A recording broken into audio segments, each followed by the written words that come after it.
Sprinkle your sofa with salt, and you'll never pay for cleaning it again. Plus, you won't need to clean or wash it as often. Start by pouring about 150 milliliters of warm water into a container. Add 1 tablespoon of regular table salt, a tablespoon of dishwashing liquid, and 2 tablespoons of white vinegar. Finally, add 1 tablespoon of baking soda. Mix everything until fully dissolved, then pour the mixture into a spray bottle. Your sofa might look clean, but it could still harbor dirt, dust, pollen, and mites.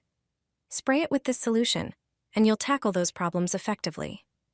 Baking soda neutralizes unpleasant odors and has antifungal properties, eliminating fungi and their spores, as well as killing dust mites. After spraying, wipe the sofa with a dry cloth. It's like dry cleaning. This gentle spray cleans your sofa almost dry, better than many wet upholstery cleaners.